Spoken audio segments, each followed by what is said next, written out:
Welcome. Settle in. Let your shoulders drop.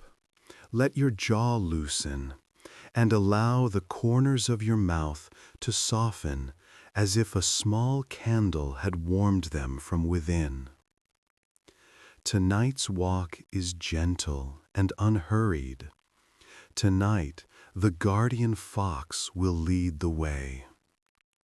If you like, rest one hand over your belly and one over your chest.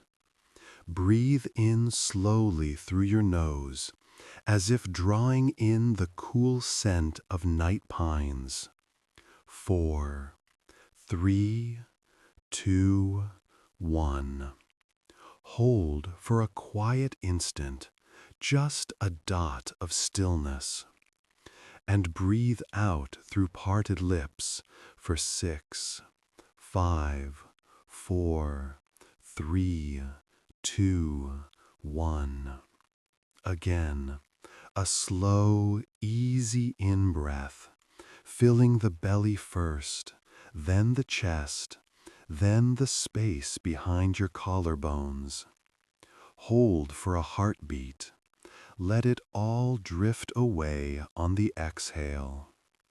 One more time, with fondness for yourself. In and out. Hush. He appears at twilight, where the path slips from meadow to forest, his fur a warm copper glow in the last light. They call him the guardian fox, not because he is stern, but because he keeps watch over the quiet paths that cross between wakefulness and rest. His tail is full and luminous, as if brushed with moonlight. His eyes hold the deep kindness of old stories, the kind you can feel even with your eyes closed. A small group waits at the tree line, a circle of grown travelers who have come for a peaceful passage through the night woods. Some carry shawls, some cradle thermoses. One holds a small lantern, though it will not be needed for long. In the village, they sometimes joke affectionately that they are the children of dawn, a name kept from folklore, though each one is long grown, with day-worn hands and hearts that know both joy and ache. Tonight, they have come to be led into stillness. The fox's steps make the softest hush-hush on the path. He bows his head as if greeting each traveler by name.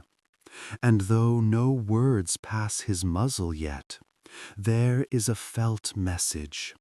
You are safe here. Follow me. He turns, and the forest receives them.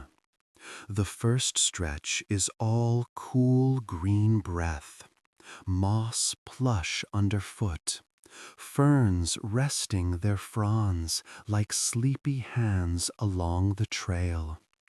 The air is hushed yet alive, the small hush of needles, the soft hush of distant water, the quiet tick of a beetle working its task. Somewhere far above, a late bird offers 3 notes and then rests. The space between sounds feels like a soft blanket woven from dusk. They walk slowly, no hurry, no need to arrive. The fox's tail sways with an easy rhythm, a metronome for calm.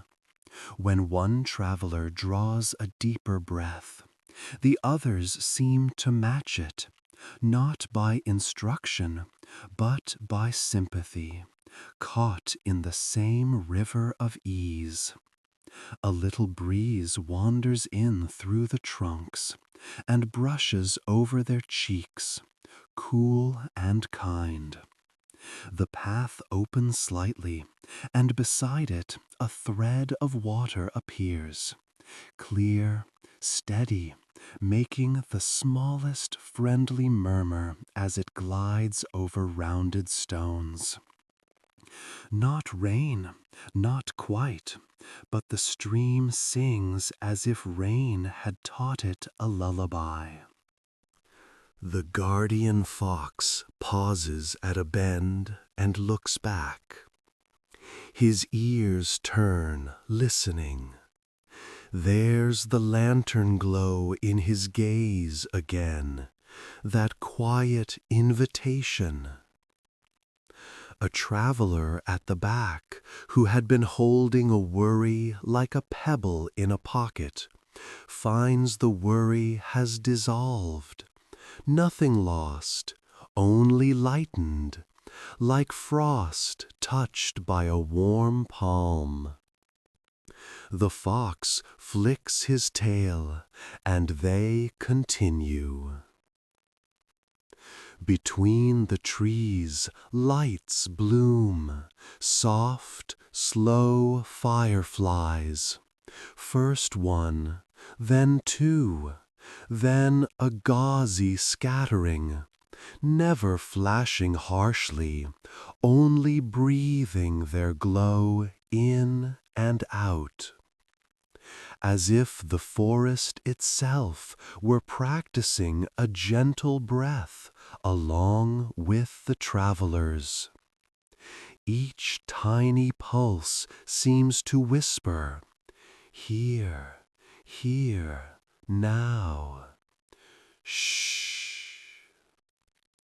The fox leads them to an old cedar, its trunk as wide as a doorway to an embracing room. Beneath it, the earth is dry and sweet. The travelers ease down, some on moss, some on the roots that rise like curved benches. There is the quiet creak of leather, the brush of wool, a little as one sets a cup beside a loaf wrapped in cloth. A thermos lid is unscrewed, the soft hiss of steam unfurling like a ribbon.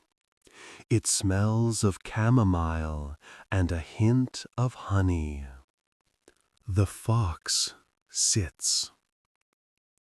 Not far, close enough that they could see the fine filaments of his whiskers, the delicate rise and fall of his flanks.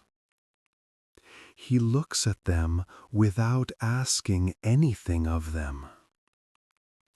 The forest around seems to lean in a little, as forests do when they sense a story is near. Before he speaks, the fox does something simple. He breathes.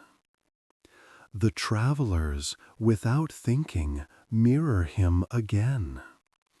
In through the nose, slow, and out through the mouth, slower.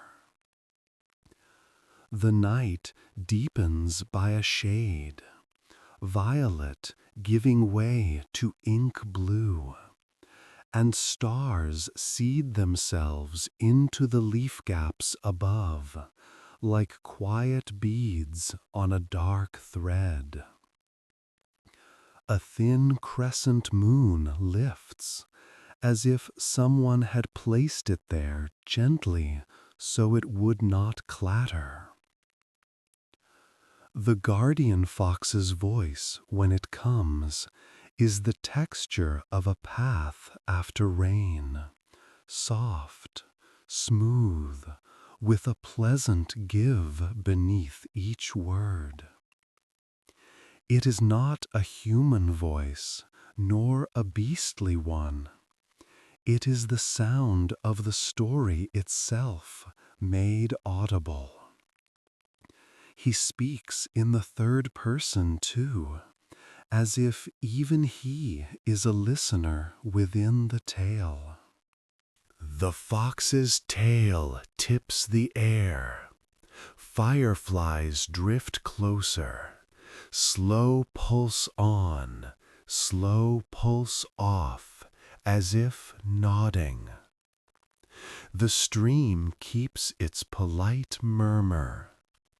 In the distance, an owl gives a rounded syllable, then sets it gently down and says no more. Before we begin our walking stories, the fox whispers, we will soften the breath a little more. He invites them to breathe in for a slow 4, to hold for a tender moment, and to exhale for a long 6, letting the breath roll out like a ribbon unfurling across a floor. He suggests adding a quiet hum at the end. Only if it feels pleasant, like the low song of a kettle when it is not quite boiling. They do. The hum spreads, mild and round, vibrating the bones behind the ears, easing a small ache no one had named. As they rise again, the path is different only in that their feet find it more kindly.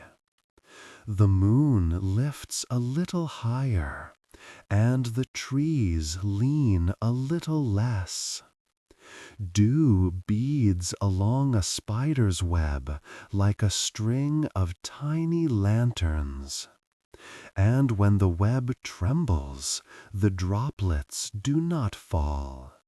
They hold, they breathe, they shine.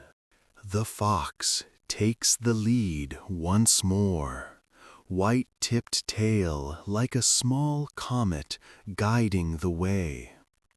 The path slips into a shallow hollow where grasses grow long and soft, and the stream braids into 2 quiet threads. The traveler's footfalls fall into an easy rhythm. Hush, hush, like a friendly broom sweeping the day out of a room. Above, the crescent moon tips a little more, as if listening to what will be said next. The lantern keeper, the guardian fox begins, and the words themselves make a tiny glow in the dark.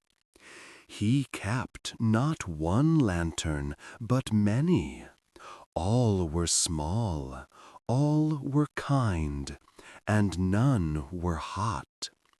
The fox's voice is a low ribbon, smooth and unknotted. He lived at the edge of a wood like this one, where travelers sometimes arrived with the day still clinging to their shoulders. He would greet them with a nod and offer a lantern no heavier than a walnut to hang from the branch of a thought. A chuckle moves through the circle, soft and breathy. The fox continues. The lantern keeper had a practice. When visitors came, he would ask them to place 1 worry in a jar. Not to trap it, not to scold it, only to give it a seat and a view. Then he would hang a lantern above the jar. The worry, surprised by the gentle light, would grow very quiet, then drowsy, then, without anyone telling it what to do, would close its tiny eyes. The travelers breathe out as one, and several shoulders lower by a finger's width. The fox glances back, pleased. He pads onward to a bend where a drift of sweet woodruff thickens the air with a vanilla hush. One evening, he says, a traveler arrived without a worry. Strange, said the keeper, friendly. What will you do with your hands? The traveler smiled and held them open. And the keeper, who loved the quiet work of night, placed 2 small lanterns there. You may simply hold the light, he said. That is also a craft. They walk a few steps in silence, honoring the picture the words have made. Open hands, 2 lanterns, the gentle employment of presence. The stream gives a silver whisper, and then is still again. A night moth settles briefly on a sleeve, as weightless as a thought that has learned to sit down. The path narrows between gray stones, and the fox pauses to let everyone pass with ease. There is no rush to fit through. The lantern keeper had one more customer, he says. He stood at his door at dawn and thanked the lanterns for their service, then set them to rest in a drawer of velvet-lined nests. He believed that even small lights earned soft beds. The fox's tail sketches the air, an underline to a line already understood. When you feel a light near you, you might let it nap in your chest for a while, he suggests softly. Lights like that travel well. They walk, and the lantern's story stays with them as lightly as dew on grass.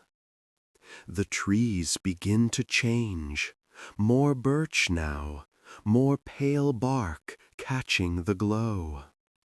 The air feels round, like the inside of a shell. The fox glances left and turns toward a small clearing where the ground is lit by a gentle spill of moonlight. He leads them to sit, here on a smooth stone, there on a cushion of moss. A thermos opens. The smell is a little mint, a little lemon peel. A traveler pours, and a curl of steam rises, gathers, and drifts away. If it feels pleasant, the fox says, let your breath become an oar that dips slowly into a quiet lake. In and out. They do. We will set off on the next tale when your boat is ready. A smile moves like a small tide around the group. He begins again, and the stream seems to match his cadence, offering a soft accompaniment. The pillow sailor, the fox says, was a voyager who traveled only at night, and only in still waters you could not see with your eyes. Her vessel was a pillow boat, stitched from years of tender washings and sun-dryings, squared and plump, forever smelling faintly of lavender and clean cotton. Her sail was a sheet, bleached and soft, that caught the quiet wind and held it like a lullaby. The fox's eyes half close, remembering. She launched each evening from the same shore, which was any bed where someone needed rest. She would visit very lightly, and with a kind hand smooth the blanket sea to calm the small waves of thought. Then she would climb into the pillow boat and tug once at the sheet sail, and the night breeze would come from the window you forgot was open, and off she would go. The travelers tilt their heads as if watching her pass. The fox continues. On still waters, the pillow sailor met helpful constellations, patterns of memory that glowed just enough to steer by, but not enough to wake anyone up. There was the ladle of kindness, the basket of enough, the slow anchor, the compass of another day will do. She greeted each with a nod. If she found a wave of thought rising, she would murmur, "Hush now," and the wave would remember that lullabies are heavier than worries and would settle back into the sea. A breeze folds through the clearing, stroking cheeks and warming hands. Somewhere a leaf lets go, and the sound of its descent is long and soft, like a brush across silk. The pillow sailor had a companion, the fox adds, a little owl that rode in the fold of the sail.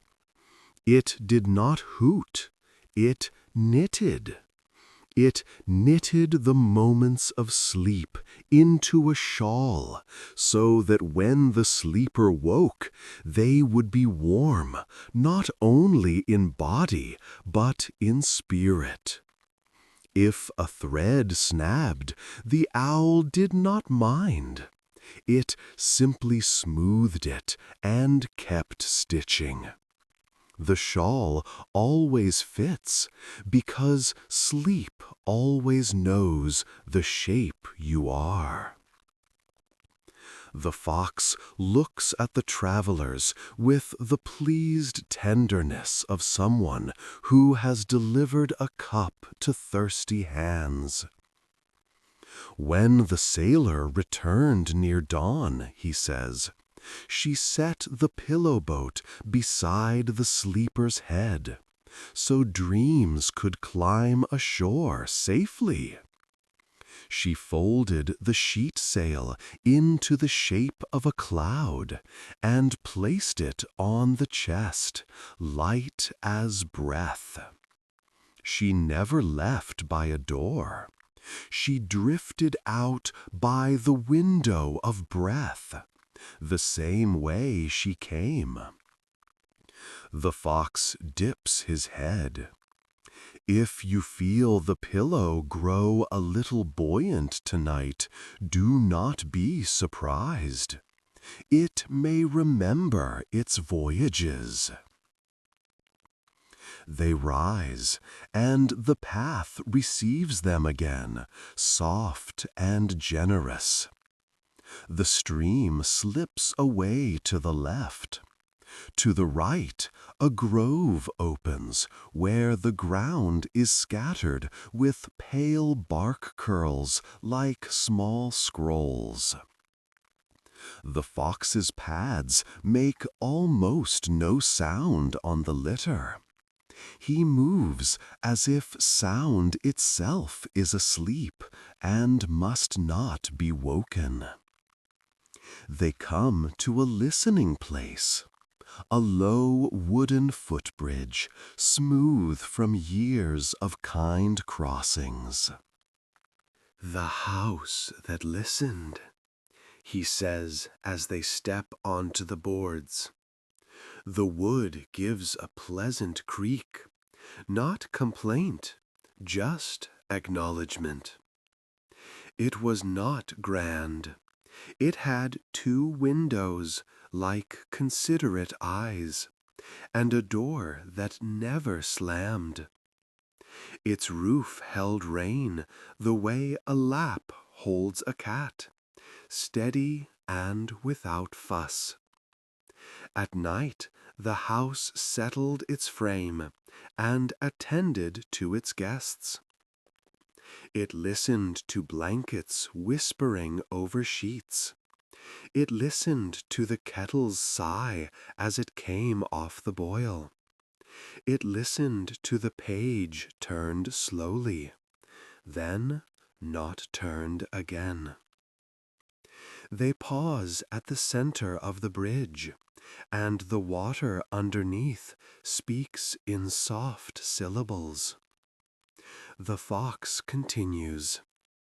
When someone could not sleep, the house would lean a little closer, not physically, but in spirit, and listen even more carefully. If it heard the soft footfall of worry in the upstairs hall, it would invite the worry down to the parlor and set it on the couch with a cushion under its knees. It would tell the worry, "You've walked enough for tonight," and it would put on a record of rain in the trees. The tiny shower sound moves through the leaves and then fades, leaving only the memory of freshness. The house knew that listening changes the shape of things, the fox says. It did not fix, it did not advise, it attended. And because it listened, the people inside learned to listen too, to their breath, to their bones, to the day saying, "We did enough." In the morning, the house would greet the sun with a soft, warm stretch of its boards. It liked to think of itself as a friend with a porch. They cross the bridge, and as their feet step onto the far bank, a hush settles even deeper in the group. The stories have become like shawls themselves, something worn rather than simply heard. The forest notices and reshapes its quiet around them. The path widens once more and slopes gently upward, bringing them to a small meadow ringed with spruce. Dew dusts the tips of the grasses. Overhead, the moon is higher, silver pressed thin as a petal. A fox-sized stone sits at the meadow's edge, as if placed there by a thoughtful giant. The guardian fox hops up onto the stone and turns to face the travelers. He does not speak for a long time. He simply looks kindly at each face. In the soft light, everyone seems a little more at ease, like letters that have found their line. "You have walked well," he says at last. "You have listened, and the night has listened back." He suggests a small practice for the final stretch of the walk. With each step, he says, Choose one simple word to lay on the path like a petal. Perhaps here, perhaps soft, perhaps home. He offers examples in his quiet meter. Here, soft, home. The group tries it silently. The meadow receives its petaled steps. The air seems to approve. They move on, and the fox speaks more softly now, as if his voice, too, is drowsing. There is a glade ahead, he says.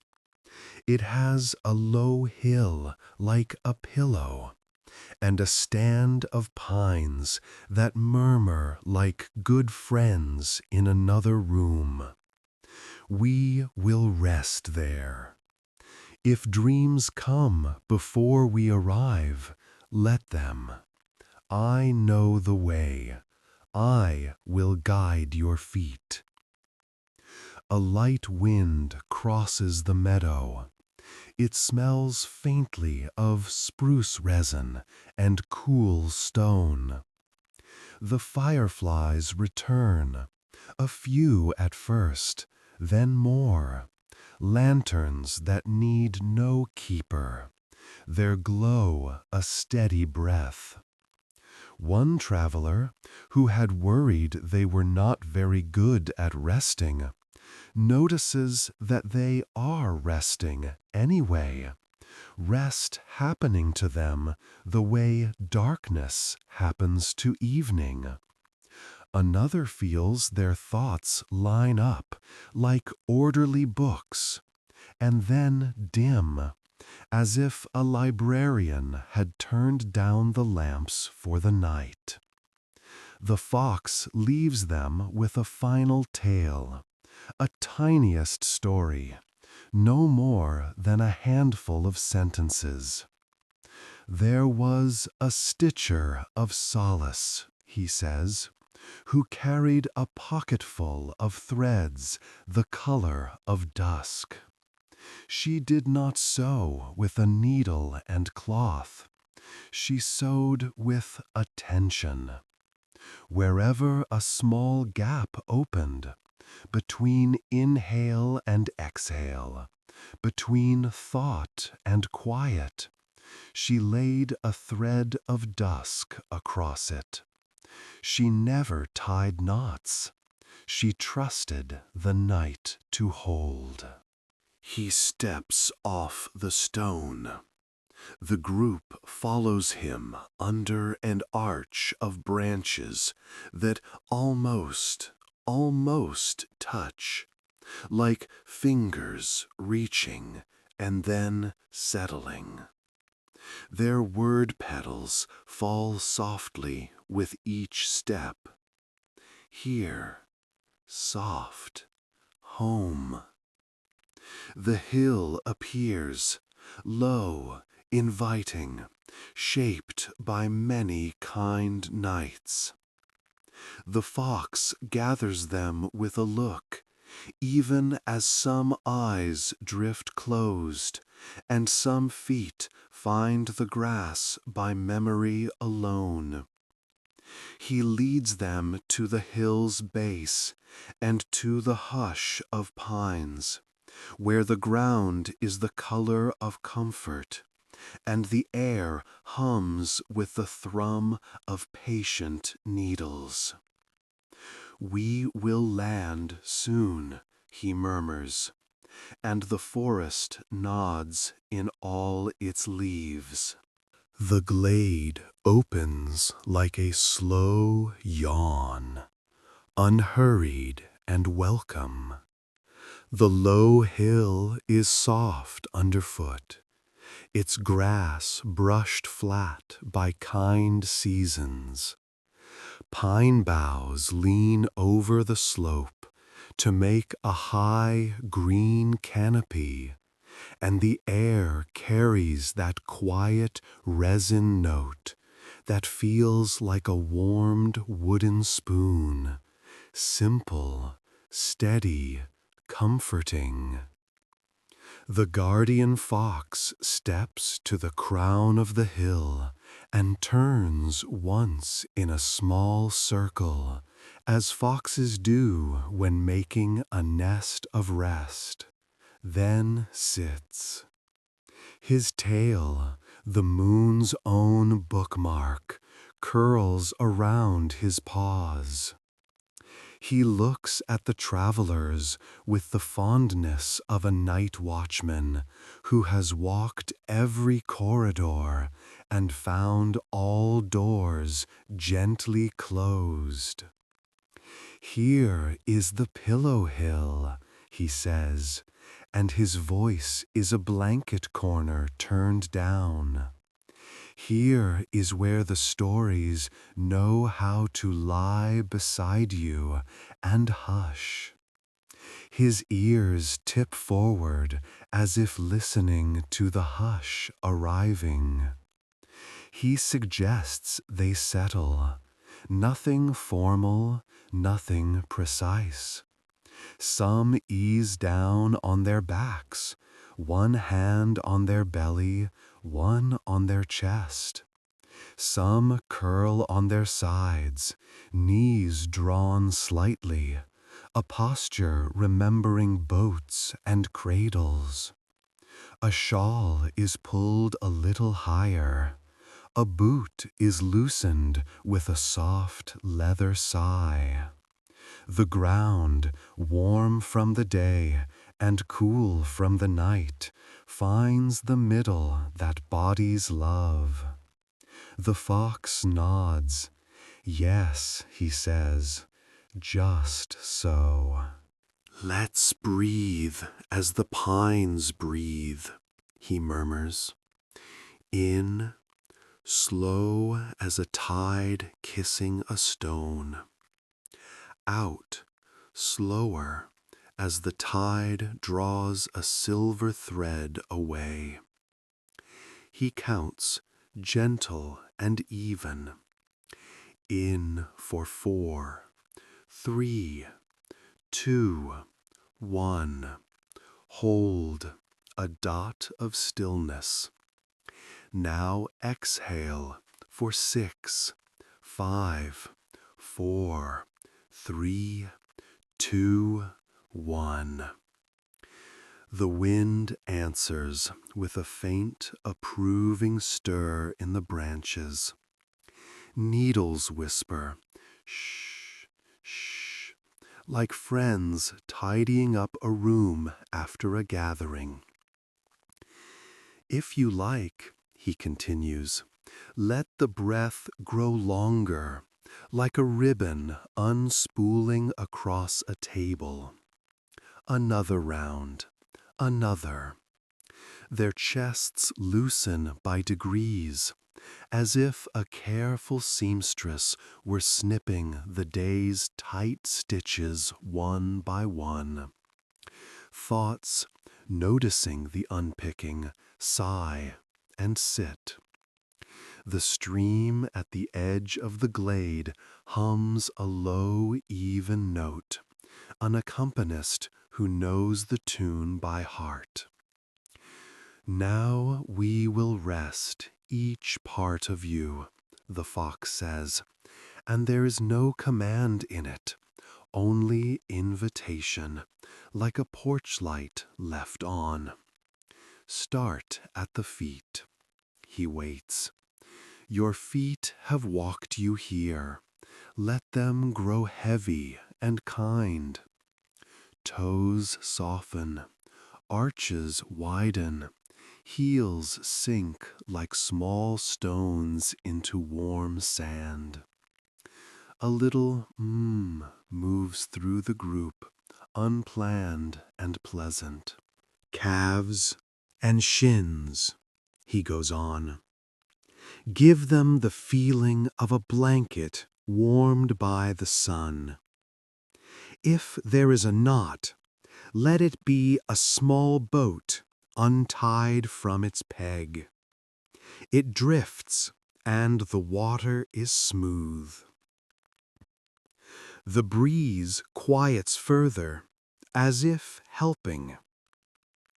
Knees, those good hinges, thank them. Let them rest apart from duty, like two caretakers who have hung up their keys for the night. A single cricket tries a note, and, hearing how soft the glade is, keeps it brief, as if bowing. Thighs, sturdy, faithful, allow them to pour like honey into the ground. Hips, the great bowl that holds your day, tip the bowl, empty it of pebbles and lists. Let it fill now with warm quiet. The word warms and lingers. Belly, he murmurs, and the stream lowers its voice to match him. Place a hand there if you wish. Feel the rise. Feel the fall. This is the window the pillow sailor used. She knows the way in and out. Let the breath's little boat float easily. Ribs, he says. They have been careful fencing all day. Open the gate. Let the night meadow in. Hands, he continues.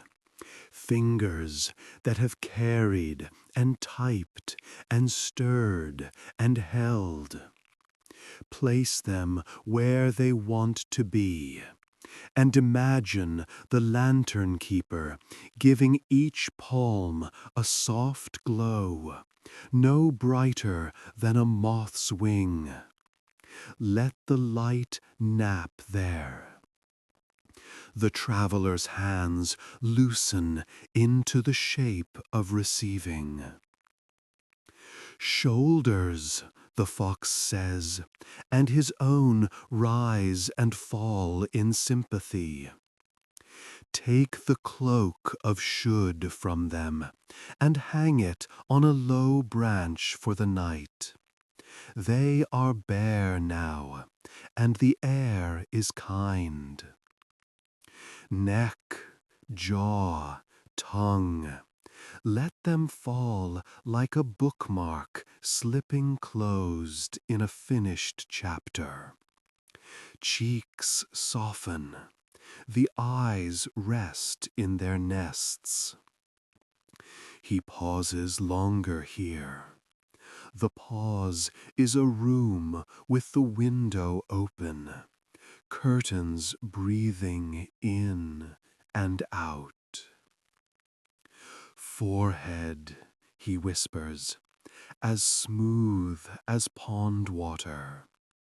Let a small breeze cross it and leave no ripples. Scalp, like meadow grass in the dark, every blade untroubled. The guardian fox waits, watching the settling he has invited, and smiles. He speaks again, quieter, words falling now like feathers that have already learned the direction of the ground. You are held by the hill. You are roofed by the pines. The stream tells its single, patient story and never asks you to answer. A far, small patter weaves through branches. Imaginary or true, it hardly matters. It is the house's record in the trees, softly turned down until it is only a suggestion. The sound deepens the hush, then thins, then leaves the quiet deeper than before. If you wish, he says, you may count the breaths like slow lanterns along a path. 10 to 1. If numbers feel like shoes, take them off and simply walk barefoot by the stream. He gives them both options and lets both be right. On each exhale, he adds, you can set down a word. Here, soft, home. The words land and do not bounce. Time loosens its belt and reclines. The moon idles behind a thread of cloud.